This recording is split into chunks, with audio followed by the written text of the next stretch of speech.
오늘은 종려주일입니다. 종려주일은 우리들이 익히 아는 것처럼 예수님께서 공생애를 시작하시고 3년 동안 수많은 이들에게 죄 복음을 전하실 그때에 십자가에 죽으시기 전 정확하게는 5일 전에 그러니까 오늘 주일이 되어지는 그날에 예루살렘에 입성하시는 그날을 바로 종려주일이라고 우리는 그렇게 부르고 우리 하나님을 예배하고 섬깁니다. 종려주일은 다른 모든 주일과 우리 하나님께 주신 모든 날 가운데 하나입니다. 그렇지만 우리들이 예수 그리스도를 믿으며 신앙의 삶을 살아갈 때 우리들에게는 신앙의 삶을 살아가는 그리스도인에게는 종려주일은 아주 특별한 날 중에 하나가 되어진다라는 것이죠. 마치 이와 같은 거 아닙니까? 우리들이 살아가는 모든 삶들이 모두 다 동일합니다. 그렇지만 생일은 좀 특별하게 지내지요. 결혼을 하면은 같이 부부가 되어서 살아갑니다. 그렇지만 결혼 기념일은 조금 특별한 날로 정해 두지요. 그리고 그날은 같이 기념하고 그날 같이 즐거워하는 것입니다. 행여라도 그걸 잊어버리거나 까먹게 되어지면 오래 시간이 지나면은 별로 그렇지만 결혼했는데 결혼한 지 채 1년 딱 1년이 됐는데 그날 결혼기념을 까먹었다. 그때 큰일 나는 거 아니겠습니까? 저도 10주년 되면 결혼 10주년 됐다. 그러니까 10주년 뭐 하나 해야 되잖아요. 20년 됐다 그러면 20주년 뭐 하나 해야 되잖아요. 그러지 않습니까? 30년 되고 40년 되고 50년 되면 와 진짜 대단한 거죠. 그날은 아주 한 50년 정도 되면 특별한 여행을 떠나도 괜찮지 않을까 싶습니다. 자녀들이 부모님들이 모아가지고 전국 일주 세계 일주 못 지키면 전국 일주라도 좀 하시라고 아주 특별하게 해야 될 날이 아니겠나 그렇게 생각을 합니다. 그와 같이 종려주일은 그리스도인이 살아가는 우리가 1년에 52주이지만 이 주는 아주 특별한 날입니다. 왜 그러냐면 우리 예수님께서 나의 죄를 위하여서 십자가에 죽으시기 위해서 친히 모든 만류를 뒤로하고 예루살렘으로 자원해서 들어오시는 날이기 때문에 그렇습니다. 우리 주님이 나를 구원하기 위하여 죽으시기 위하여 오시는 그날이기 때문에 우리에게는 아주 특별한 날이 되는 것이죠. 그래서 그리스도인들은 이 종려주일을 중심으로 해서 부활주일까지 그 한 주간을 고난주간이라 이렇게 우리는 이름을 부르고 예수 그리스도의 고난에 조금이라도 동참하기 위해서 우리는 여러 가지 행사를 합니다. 우리 교회에서도 한참 동안 못했지요. 한참 동안 못했습니다. 그런데 이번 올해에는 고민을 좀 하다가 고난주간 동안 특별 새벽 기도를 좀 해야겠다라는 그런 마음이 들어서 5일 동안입니다. 토요일은 안 하고 월화수목 금요일까지 우리도 고난주간 특별 새벽 기도를 할 것입니다. 우리 사랑하는 성도들이 꼭 기억을 하시고 그날은 이 한 주간이라도 우리가 주님 앞에 좀 마음을 드리고 우리 몸을 드리고 시간을 드리는 한 주간이 되었으면 합니다. 우리 주님의 은혜에 동참하길 원한다면 하나님 반드시 우리에게 큰 은혜를 베풀어 주실 것이다 라는 믿음으로 우리는 나와야 할 것이고 그 주님을 우리는 만나야만 할 것입니다. 예수님께서 예루살렘에 입성하실 때 나귀 새끼를 타고 오셨습니다. 어린 나귀 새끼를 타고 오셨죠. 들어오실 때 예수님이 오시는 그 길에 제자들도 예수님이 타는 나귀에 자기 겉옷을 벗어서 예수님이 타게 하셨고 수많은 사람들이 자기의 겉옷을 예수님이 오시는 그 길에 깔기도 했고 종려나무 가지를 흔들면서 예수님을 다 맞이했습니다. 예수님께서 예루살렘에 들어가신 날이 이날만이 아닙니다. 많은 날들을 예수님께서 예루살렘에 가셨음에도 불구하고 어쩌는지 이날 아주 특별하게 모든 사람들이 이 예수 그리스도를 왕으로 오시는 예수 그리스도라면서 환호하고 맞이하기 시작한 것이지요. 참 이상한 일 아닙니까? 다른 날은 가셔도 이렇게 담담하던 사람들이 이날은 예수님이 오시니까 어린 아이부터 시작해서 모두 다 중요를 가지르면서 호산나 하면서 예수님을 환호하고 예수님을 맞아 드리는 것이지요. 왕으로 오시는 예수님이시다 라고 이들은 예수를 막 맞이했던 것입니다. 그런 모습을 보면서 서기관과 바리새인들, 종교 지도자들이 만류하려 했지만 결코 그것을 막을 수가 없었습니다.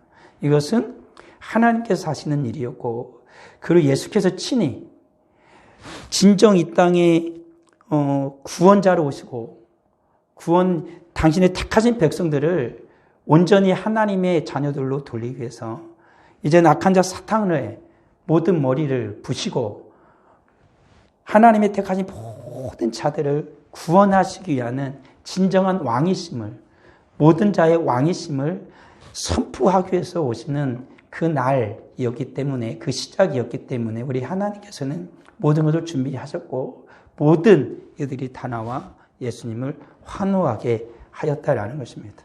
우리도 아마 이때 예루살렘에 태어나는 이 이스라엘 사람이었다라면 우리도 여기서 한몫했을 것입니다. 종려나무 가지고 가서 막 흔들고 있을 거. 우리들은 아마 다 흔들고 있었을 것입니다. 우리 주님을 맞이하고 있었을 것이지요. 그와 같이 오늘을 살아가는 우리도 그래야 되지 않겠습니까? 우리 예수 그리스도께서 우리를 구원하신, 나를 구원하신 그 예수 그리스도를 감사하면서 그 예수 그리스도를 환호하는 자의 모습으로 살아가야 하는 것이지요. 그것이 바로 우리의 삶이 되어야 하는 것입니다. 할렐루야라고 찬양을 했던 것처럼 우리 주님이 이제 오셔서 내 생일을 주장하시고 나의 모든 것을 다스리시고 주님께서 나를 천국까지 인도하실 그 확실한 그 은혜와 믿음을 가지고 하나님을 기뻐하고 우리 주님을 찬양하며 살아가는 삶을 살아가야 한다. 우리가 지난 날들에 우리가 좀 무덤덤했다라면 이제는 다시 우리의 믿음과 신앙을 세워서 다시 예수 그리스도를 붙들고 오직 주님만을 바라보며 살아가는 신실한 하나님의 백성이 되어야만 한다라는 것이죠. 호산나 찬송하리로다 라고 모든 자들이 주님을 환호했습니다. 오늘 우리도 이와 같이 예수 그리스도를 향한 호산나 찬송하리로다, 주의 이름으로 오시는 이여 라고 하는 우리의 이 모든 은혜에 동참하기를 원한다라면 우리 한 가지 곰곰이 다시 짚고 넘어가야 할 하나가 있습니다. 그건 중요한 질문인데 오랫동안 고민을 하면서 적어낸 질문입니다. 우리는 주님의 말씀을 듣습니다. 그리고 하나님께 예배를 드리죠. 그때마다 우리는 한 가지에 대해서 분명히 생각하고 주의 말씀을 들어야 됩니다. 우리 하나님은 늘, 그리고 성경은 늘 예수 믿는 자들에게 묻습니다. 그것을 저는 이렇게 표현했습니다. 우리 하나님, 우리의 신앙의 질문을 던지는 것입니다. 내 신앙의 질문을 던지는 것입니다. 그러면 우리는 우리 하나님의 이 말씀을 듣고, 우리는 성경의 말씀을 듣고, 우리는 믿음으로 거기에 답을 하는 것입니다. 너의 신앙이 어떤 신앙이냐라고 우리 하나님 우리에게 묻는 것입니다. 말씀을 하시는 것입니다. 거기에 따라서 우리는 신앙의 질문을 받고 우리는 믿음으로 내가 하나님 앞에서 답을 반드시 해야만 하는 것이죠. 그게 바로 열매라는 것입니다. 우리 하나님께서는 첫 조상 아담에게도 그의 신앙의 질문을 던졌습니다. 그건 뭐냐면 동산 중앙에 선악을 알게 하는 나무와 생명나무를 심으셨고 모든 것을 다 먹게 하셨지만 선악을 알게 하는 나무 열매는 절대 먹어서는 안 된다라는 말씀을 주님이 하셨죠. 그의 신앙에 하나님께서 말씀을 해주신 것입니다. 그렇지만 첫 조상 아담은 그의 믿음을 실패했죠. 우리 하나님의 말씀을, 우리 하나님이 던지신 말씀을 지키지 못했고 그만 선악과를 따먹어버렸습니다. 그리고 계속해서 수많은 신앙의 질문들이 있지만 우리 예수 그리스도 관련해서 또다시 우리가 질문한 걸 찾아보는 건 뭐냐면 요한복음 3장 16절입니다. 하나님의 세상을 이처럼 사랑하사 독생자를 주셨으니 그를 믿는 자마다 영생을 얻게 하려 하심이라. 이 땅에 예수 그리스도를 보내주셨습니다. 그리고 영생을 얻도록 우리 하나님은 모든 인생들에게 질문을 던지시는 것이죠. 그때 믿음으로 답하는 자들이 생기는 것입니다. 믿음으로 답하는 자들은 구원을 받겠지만 그러지 못한 자들은 영원한 멸망을 받게 되어지는 것이지. 그리고 또다시 우리 하나님께 우리의 믿음과 신앙의 질문을 던지셨습니다. 마지막으로 예수님께서 공생애를 마치시고 십자가에 죽으시고 부활하시고 승천하실 때에 제자들에게 마지막으로 던진 신앙의 질문이었습니다. 오직 성령이 너에게 임하시면 너희가 권능을 받고 예루살렘 곧 유대와 사마리아 땅끝까지로 내 증인이 되리라 하시는 말씀. 좀 더 이것을 자세하게 푼 말씀이 마태복음 28장 18절부터 20절 말씀에 명확하게 나와 있는 것이죠. 신앙의 질문을 던지는 것입니다. 주님이. 성령이 너희가 임하시면 너희는 땅끝까지 이르러 내 증인이 되어야 한다라는 신앙의 질문을 던지는 것입니다. 우리는 이와 같은 질문을 하나님께 받습니다. 그리고 우리는 여기에 대해서 믿음으로 반드시 답을 해야만 합니다. 분명하고 확실한 답을 주님 앞에 우리가 드리게 되어지면 열매 맺게 되어지는 것이고 우리 하나님 앞에서 우리는 충성된 종이라 반드시 칭찬을 받을 것입니다. 그렇지만 이 신앙의 질문에 우리들이 믿음으로 답을 하지 못하면 제자들의 예수님이 끊임없이 그들에게 신앙의 질문을 던졌죠. 그때마다 제자들이 믿음으로 답하지 못하니까 예수님이 이렇게 꾸짖었지 않습니까? 너희 믿음이 어디 있느냐? 믿음이 어디냐? 계속 부르신 것입니다. 예수의 신앙의 질문을 수많은 자들에게 던졌을 때 그들이 믿음으로 답한 자들은 모두 다 주님 앞에 고침을 받고 치유를 받고 주님의 은혜를 힘입는 칭찬을 받는 자들이 되어졌죠.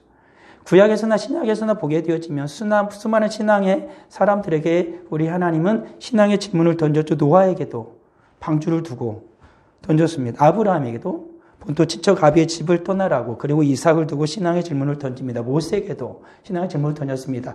애굽으로 가라. 다윗에게도 우리 하나님은 신앙의 질문을 던졌죠. 엘리야에게도 우리 하나님은 계속해서 다니엘에게 그리고 이스라엘이 끊임없이 하나님 신앙의 질문을 던졌습니다. 결국에 이스라엘은 그 신앙의 질문에 실패를 하죠. 그래서 결국에는 믿음으로 답하지 못한 이스라엘은 결국에는 망하게 되었던 것입니다. 그래서 포로가 되었던 것이죠. 예수님께서도 계속해서 신앙의 질문을 던지셨습니다. 베드로에게도 제자들에게도 도마에게도 그리고 바울에게 그리고 교회에게도 예수님 신앙의 질문을 던지셨죠. 특별히 요한계시록에 보게 되어지면은 예수님 끊임없이 7교회를 향해 계속 질문을 던졌습니다. 신앙의 질문을. 그리고 믿음으로 답하도 우리 하나님 요구하고 계시는 것이죠. 오늘도 그렇습니다. 우리 이 종료주일에 우리는 오늘 호산나 찬송하리로다 라고 같이 예수님을 환호하면서 우리는 예수님께서 이 땅에서 공생의 기간 동안에 어떠한 삶을 사셨고 일주 동안 어떠한 삶을 사셨는지 우리는 묵상하면서 우리는 이 고난 주간에 우리는 반드시 우리 하나님 앞에 믿음으로 답을 해야 할 것입니다. 저는 그것을 여러분들이 묻고 싶은 것입니다. 우리 하나님께서는 이 땅에 당신을 사랑하는 독생자 예수 그리스도를 이 땅에 보내셨고 요한복음 5장에 특별히 보게 되면 예수님께서 어떻게 사셨는지에 대해서 분명히 나옵니다. 오직 하나님의 말씀에 오로지 순종하는 삶을 사셨습니다. 우리 예수님 이렇게 말씀하시죠. 아버지께서 일하시니 나도 일한다 라고 말씀을 하십니다. 아버지께서 하시는 일을 보지 않고는 아무것도 스스로 할 수 없나니 아버지께 행하시는 것을 아들도 그와 같이 한다. 우리 예수님 이 땅에 계시면서 아버지 하나님께서 원하시는 그 일만 하셨습니다.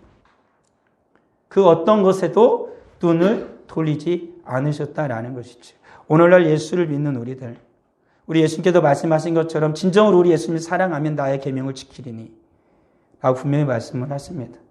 우리가 그 예수님 앞에 우리도 예수님이 아버지 하나님께 순종하신 것처럼 우리들도 예수 그리스도의 말씀에 순종하며 살아가는 이들이 되어져야 한다라는 것이죠.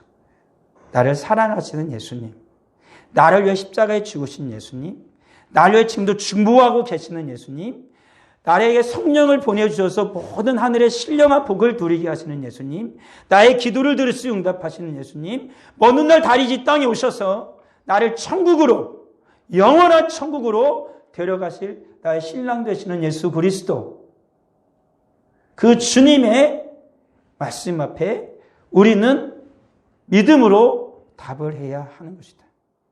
라는 것이죠. 이 땅에 예수님은 육신을 입으시고 아기 예수로 오셨습니다.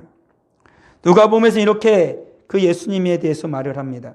아이가 자라며 강하여지고 지혜가 충만하며 하나님의 은혜가 그에 의해 있더라. 예수님이 아주 아기 때입니다. 낳았을 때, 갓 태어났을 때, 난 지 8일이 되었을 때 모습입니다. 하나님의 은혜가 그에 의해 있더라. 오늘날 우리가 믿음의 아이를 키우길 원한다면, 내 자녀를 키우기를 원한다라면, 앞으로 우리 젊은이들이 아이를 낳는다라면 이와 같이 해야 됩니다. 하나님의 은혜가 이 아이 위에 있기를.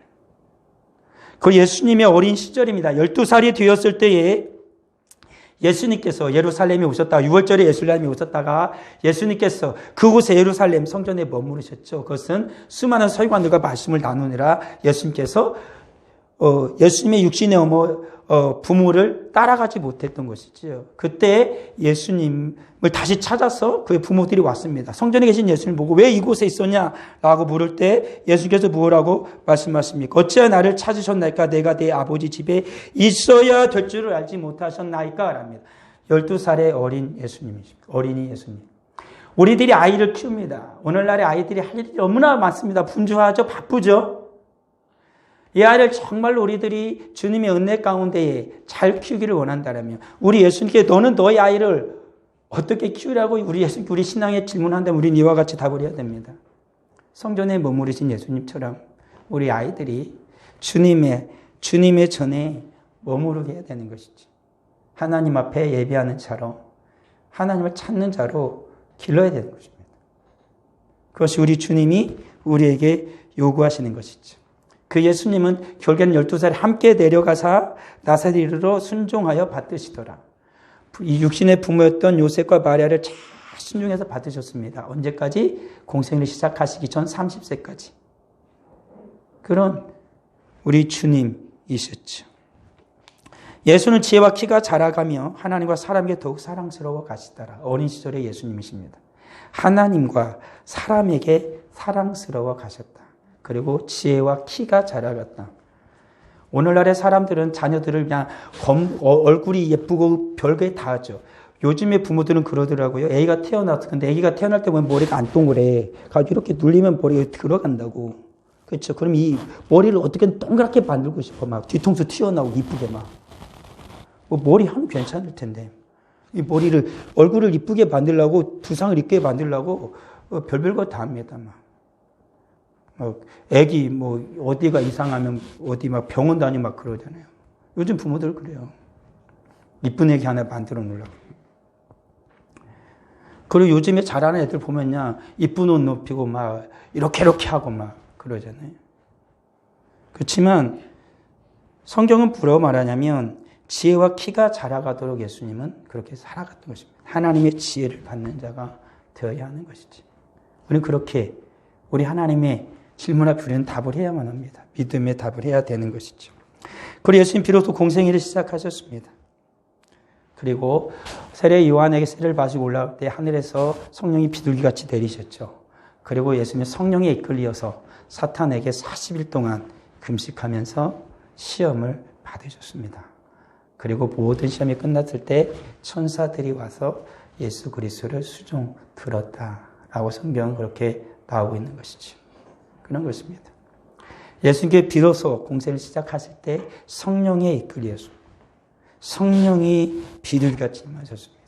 오늘 살아가는 우리 신앙인들에게 동일하게 우리 주는 묻는 것이죠. 너가 신앙생활을 하길 원한다면 어떻게 살아가길 원하냐, 어떻게 신앙생활을 하길 원하느냐라는 것입니다.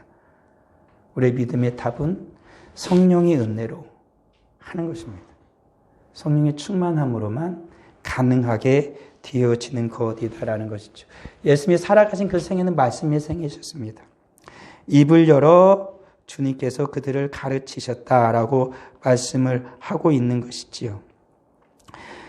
큰 무리가 나왔거늘 예수께서 그들을 가르치셨다. 예수님이 가시는 모든 곳마다 수많은 이들이 예수님께 몰려들었습니다. 그때마다 예수님 입을 열어서 주의 말씀으로 그들을 가르쳐 주셨다. 그래서 요한복음 1장 1절에 이렇게까지 말하지 않습니까? 태초에 말씀이 계시니 이 말씀이 하나님과 함께 계셨으니 이 말씀은 곧 하나님이시니라. 이게 바로 곧 예수 그리스도다라고 말씀이죠. 이 말씀이 육체 가운데 우리 가운데 거하심이라고 말씀을 합니다. 예수 그리스도는 늘 우리에게 말씀을 지금도 하신다는 것이죠. 말씀하신 예수 그리스도 앞에 우리는 믿음으로 답을 해야 되는 것입니다. 오늘도 우리는 주의 말씀을 듣습니다. 신앙에게 우리 예수님 계속해서 우리에게 신앙을 터치합니다. 그럴 때 우리는 어떻게 믿음으로 반응을 해야 되는 거죠. 답을 해야 되는 거죠. 너 어떡할 것이냐라는 것입니다. 나의 자녀, 나의 어린아이는 나는 이제부터 어떠한 신앙의 삶을 살 것이냐는 주님의 그 물음 앞에 우리는 답을 해야 되는 것이죠. 그 예수 그리스도의 생애는 기도의 생애였습니다. 예수는 물러가서 한적한 곳에서 기도하시니라 라는 것. 예수님의 생애는 늘 기도하시는 생애였습니다. 이런 우리 주님의 신앙의 질문 앞에 우리는 또다시 답을 해야 됩니다. 나는 어떻게 해야 되는가? 라는 것이죠. 나의 믿음이 이 주님의 이 질문 앞에서 뭐라고 반응을 해야 되는가? 우리는 시작하길 원합니다. 특별 새벽 기도가 되어지면 어렵습니다. 힘들겠지만 그럼에도 불구하고 주님 앞에 같이 기도하는 한 주가 되기를 원합니다. 주님이 그러셨던 것처럼 예수님의 생애는 전도의 생애였습니다. 이르시되 우리가 다른 가까운 마을로도 가자. 거기서도 전도하리니 내가 이를 위하여 왔노라 라고 말씀하십니다. 예수님의 생애는 모든 자들에게 전도하는 생애. 그들에게 말씀, 회개하라 천국에 가까이 왔노라 라고 말씀하시는 것처럼 그들에게 예수 그리스도의 복음을 주님께서 친히 당신을 구원자이심을 알려주는 생애를 사셨던 것이죠. 이러한 우리들도 반응을 우리는 지금 하고 있습니다. 새생명 전도 축제를 우리는 시작으로 우리는 계속해서 초청을 할 것이고 반드시 열매를 맺을 것입니다. 그래서 오늘 이번 주부터 우리가 부활주일부터 딱 뒤에 표가 또 다른 말이 생길 겁니다. 묵은 땅을 기경하라 그 밑에 이렇게 써질 겁니다. 축제는 시작되었습니다. 초청은 계속되고 열매는 맺어질 것입니다. 축제는 끝난 게 아닙니다. 시작된 것입니다. 우리는 계속해서 초청을 할 것이고 열매는 반드시 맺어질 것입니다. 전도의 생애를 사신 우리 주님 앞에 우리 이렇게 답을 해야 되는 것입니다. 우리의 믿음의 답은 이겁니다. 초청은 계속될 것입니다. 그리고 우리 아버지 하나님께 열매를 맺어줄 걸 믿습니다. 이렇게 믿음으로 주님 앞에 답을 하는 것이죠. 이러한 생애를 사시는 예수님께서 예루살렘에 입성을 하셨습니다. 수많은 자들이 예수님 환호하셨죠. 월요일 날에 예수님이 하신 일입니다. 열매 없는 무화과나무를 저주하셨고 성전에 가셔서 성전을 더럽혔던 수많은 이들을 다 쫓아내셨습니다. 그리고 성전을 깨끗하게 하시는 일을 하셨던 것입니다. 월요일부터 금요일까지 우리는 오늘 여러분들 주부에 나와 있는 그 말씀을 토대로 해서 새벽에 우리 말씀을 듣게 되어질 것입니다. 그리고 새벽에 말씀을 듣고 새벽에는 또 영상을 좀 찍으려고 합니다.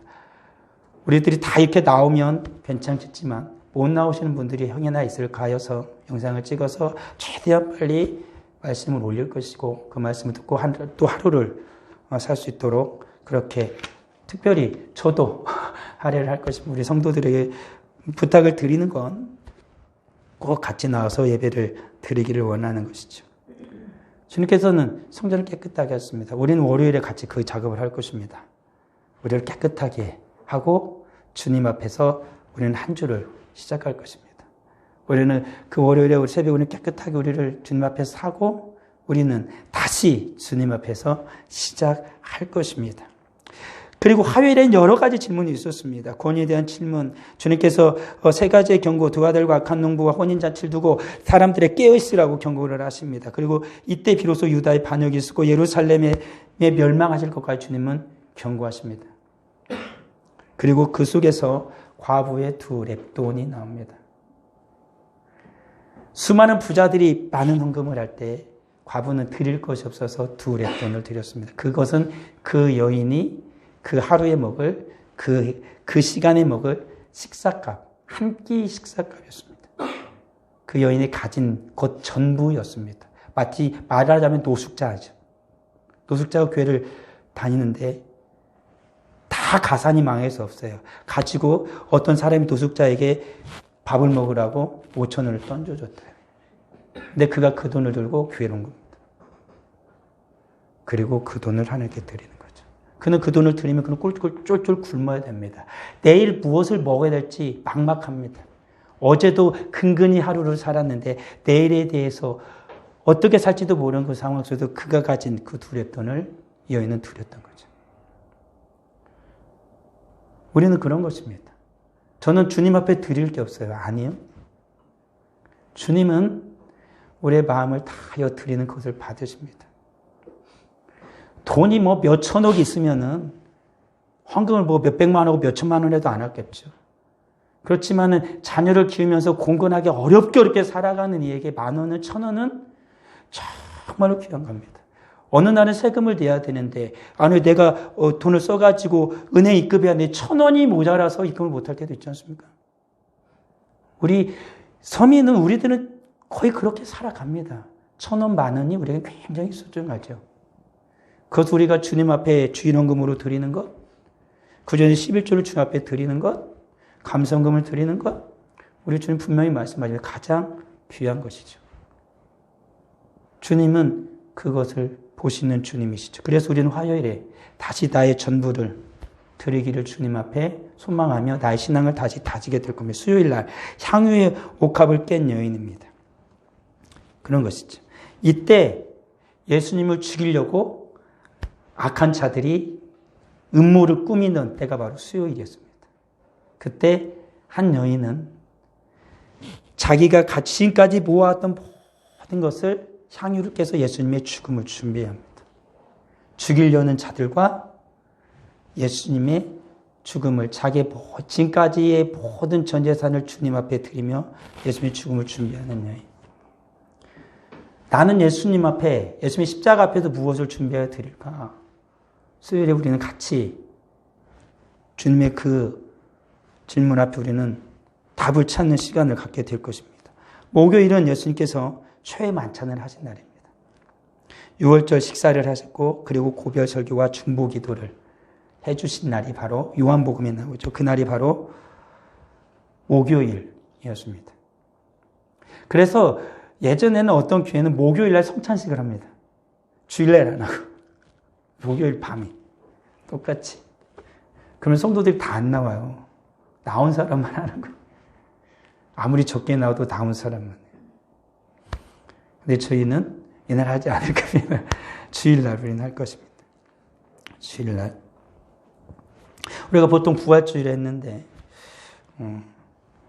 기도하고 그 고난주간을 지내면서 우리가 부활주일이 할 수 있으면 부활주일이 하고 아니면 다른 날을 잡도록 하겠습니다. 초의 만찬. 이날에 예수 그리스도께서 장과 떡을 나누신 날. 예수님께서 십자가의 죽으심을 예고하신 그날이죠. 그리고 금요일 날 예수님 십자가에 죽으십니다. 금요일 새벽에 예수님 붙잡히셨고 마지막 기도를 드리고 예수님 붙잡히신 겁니다. 그리고 유다는 예수님을 배반해서 팔아넘겼죠. 그리고 빌라도의 신문이 있었습니다. 그리고 예수님이 십자가를 지고 골고다를 오르셔서 죽으신 날인 것이죠. 이 금요일 새벽에 우리는 예수님의 십자가를 다시 한번 묵상할 것입니다. 예수님의 십자가 앞에서 나는 무엇을 했는가? 내가 지금까지 인생을 살아왔지만 예수님의 십자가의 질문 앞에 나는 무엇이라 답했는가? 우리는 다시 그 십자가 앞에서 답을 해야 할 것입니다. 나는 어떻게 살아가야 할 것인지. 고난주간 동안 우리 주님은 끊임없이 우리에게 질문을 하실 것입니다. 그리고 토요일 날 주님이 안식하신 것처럼 우리도 주님 안에서 하루를 안식할 겁니다. 이 안식은 그냥 놀고 먹는 날이 아니고 벚꽃이 샤그르게 피니까 와 폈다고 놀러 나가는 날이 아니고 그날은 부활하신 주님을 준비하는 날입니다. 나를 위해서 부활하신 예수 그리스도 그 주님을 기대하며 준비하는 날입니다. 나를 거룩하게 준비하고 부활주일 우리는 맞이해야 할 것이다라는 것이죠. 이 부활의 주일 우리는 맞이하기 위해서 우리는 주 앞에 많이 기도하고 주님 앞에 감사를 또한 드려야 할 것입니다. 이것이 바로 우리들이 한 주간 동안 고난 주간에 우리의 신앙의 질문을 하신 우리 주님 앞에 우리가 어떻게 답해야 할지를 찾아야 할 것입니다. 답을 찾는 자들은, 믿음으로 주님 앞에 응답하는 자들은 반드시 하나님의 크신 은혜와 복을 받을 것입니다. 그렇지만 이날에조차 우리가 흐지부지 넘긴다라면 우리는 주님 앞에 정말로 어리석은 자고 게으른 자로 보여질 수밖에 없을 것이다 라는 것입니다. 우리 사는 모든 성도들, 우리 주님의 신앙의 질문 앞에 믿음으로 모두 다 답하기를 바랍니다. 잠언 20장 11절 오늘 말씀에 이렇게 나오더라고요. 새벽에. 비록 아이라도 자기의 동작으로 자기의 품행이 청결한 여부와 정직한 여부를 나타낸대요. 아이라도 자기의 행동으로 자기가 어떤 사람인지를 보인다라는 거예요. 예수님도 말씀하셨습니다. 그들의 열매로 그들을 알지니 가시나무에서 포도를 또는 엉겅퀴에서 무화과를 따겠느냐. 이러므로 그들의 열매로 그들을 알리라. 내 믿음의 답을 함으로 내 신앙이 주님 앞에서 바른 신앙인지 거짓된 신앙인지를 분명히 보여줄 수 있는 것입니다. 우리 이번 한 주 동안 우리의 믿음으로 주님 앞에 답을 해야 됩니다. 열매로 알지니 내 신앙이 바릅니까? 내 신앙은 옳습니까? 내 신앙을 주님 앞에 부끄럽지 않게 드리는 것입니까? 우리는 분명히 주님 앞에 믿음으로 답을 해야 되는 것입니다. 믿음으로 답을 해야 되는 것입니다. 월화수목금토 주일 새벽에는 모두 다 나오시기 바랍니다. 부활주일 새벽에는 꼭 부탁을 드립니다. 월화수목금 새벽에 못 나올 수 있습니다. 그렇지만 우리 사랑하는 성도들이 열심을 다해 노력하기 바랍니다. 체력을 비축하십시오. 체력을 비축하십시오. 다른 시간을 조금 내가 양보하십시오. 그리고 이 새벽에 나오기 위해서 나를 조금, 내 몸을 조금 고될지라도 움직여 보십시오. 주님의 이 부름 앞에 오늘 우리 성지교회 우리 성도들에게 우리 말씀하신 신앙의 질문 앞에 우리는 믿음으로 답을 해야 됩니다. 5일 나오리라. 주일은 꼭 나와야 됩니다. 이것은 부활주일 새벽 꼭 나와야 돼요. 나오시고요. 5일 못 나올 수 있어요. 하루 못 나왔다 그러면 4일을 나와야 돼요. 이틀 못 나왔다 그러면 3일을 나와야 돼요. 3일 못 나왔다 그러면 이틀 나오면 됩니다. 4일 못 나왔다 그러면 하루 나와야 돼요. 하루 못 나오면 안 됩니다. 하루 정도는 죽어도 나와야 돼요. 아니, 안 죽어요. 하루는 나와야 돼요. 그럼 언제 나와야 되지? 일단 월요일에 나와야 됩니다. 월요일 일단 찍어야 돼요. 수요일쯤 나와야지. 아니요, 안 돼요. 일단 월요일에 찍고 시작을 해야 돼요. 그래야 기회가 하나가 더 생기는 거예요. 금요일에 나가야지. 그럼 못 나와요. 이미 졌어. 이미 진 거예요. 월요일날 가리라. 그래야 이틀을 나올 수 있고 3일을 나올 수 있는 거예요. 우리는 월요일날 무조건 나와야 돼요. 내일. 내일은 월요일날 무조건 가리라. 그러면 하나님이 은혜를 주시면 하루밖에 못 나갈 줄 알았는데 이틀을 나가고 3일을 나가고 4일을 나가고 5일도 나갈 수가 있는 것이죠. 그게 은혜가 되면 새벽 기도회의 맛을 들이면 다른 날들도 주님 앞에 나가기 시작하는 거예요. 나가기 시작하는 거예요. 그게 우리의 삶이 되는 거죠. 우리 주님이 기도하시던 새벽을 달마다 깨우시던 주님이 특별히 우리 한국교회 성도들에게 우리 안에 신앙의 질문을 하신 거예요. 그래서 우리 한국교회는 신앙의 답으로 새벽 기도회를 전 세계가 하지 않는 그 새벽 기도회를 우리 한국교회만 합니다. 우리 한국교회 성도들이 우리 하나님이 특별히 사랑하셔서 질문을 하신 거예요. 질문을 하신 거예요. 그래서 우리는 새벽 기도를 하나님 앞에 답을 하고 있다라는 사실인 것이죠. 우리 사랑하는 성도들, 열매로 아는 것입니다. 우리 주님께서 말씀하신 것처럼 우리는 반드시 주님의 말씀 앞에 분명한 신앙의 고백을 해야 되는 거예요. 그렇지 않겠습니까? 우리 주님께서 구원하러 오신 예수 그리스도, 요한복음 3장 16절의 말씀을 읽는 모든 자들마다 요한복음 1장 12절에 나오는 것처럼 영접하는 자, 곧 그를 믿는 자들은 하나님의 자녀들이 되는 권세를 주셨다는 그 확실한 말씀으로 주 앞에 답을 해야 돼요. 저는 거듭났습니다. 이때 오신 예수 그리스도를 믿음으로 말미암아 거듭났습니다 라는 것을 우리 하나님 앞에 분명히 보여줘야 한다는 것입니다. 그리고 땅끝까지로 내 증인이 되어라 라고 말씀하시는 우리 주님 앞에 온 천하에 다니며 만민에게 복음을 전파하는, 때를 얻든지 못 얻든지 항상 힘쓰고 범사에 오래 참고 가르침과 경책하며 경계하며 권하라는 이 바울의 이 고백에, 다니엘의 바울의 말처럼 오늘 사람 우리들도 때를 얻든지 못 얻든지 끊임없이 주의 복음을 전하는 자들로 우리는 하나님 앞에 믿음의 답을 해야 된다라는 것이죠. 우리 사랑하는 성도들, 오늘 우리 하나님께서는 여러 가지 신앙의 질문을 우리에게 하셨습니다. 이 모든 신앙의 질문 앞에 우리는 모두 다 답을 할 수는 없을 것입니다. 그렇지만 정말 주님께서 내 마음속 깊숙이 하시는 그 질문 앞에는 반드시 답을 하십시오. 그것이 시작이 될 것입니다. 그 하나가 시작이 되어지면 두 개가, 세 개가, 이 모든 주님의 이 신앙의 질문 앞에 우리는 다 답을 할 수 있을 것입니다. 그리고 우리 하나님의 나라에 우리는 감사함으로 들어가는 모두가 되어질 것입니다. 아버지 하나님 은혜를 감사합니다. 우리 주님은 물으십니다. 우리 주님의 이 물음 앞에 우리는 무엇라 답을 해야 될까요? 우리 하나님이 신앙의 질문을 하시고 우리는 믿음으로 우리 하나님 앞에 답을 합니다. 하나님 아버지, 종려주일에 예루살렘에 입성하신 우리 주님 앞에 우리는 고난주간 동안 답을 할 것입니다. 우리 아버지 하나님, 우리의 믿음을 지켜주시옵소서. 믿음을 온전히 세워주옵소서.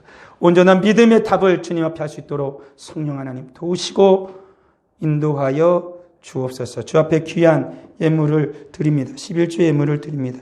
감사 예물을 드립니다. 선교 헌금을 드립니다. 구제 헌금을 드립니다. 건축금을 드립니다.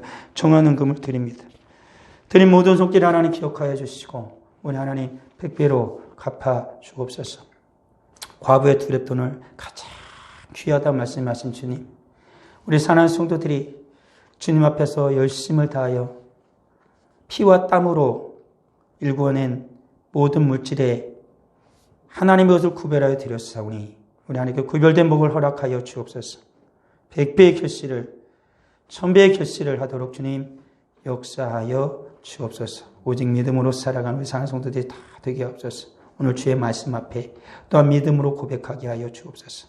우리 사는 모든 성도들 주님의 크신 원청으로 함께하여 주실 걸 믿사옵고 예수님의 이름으로 기도합니다. 아멘.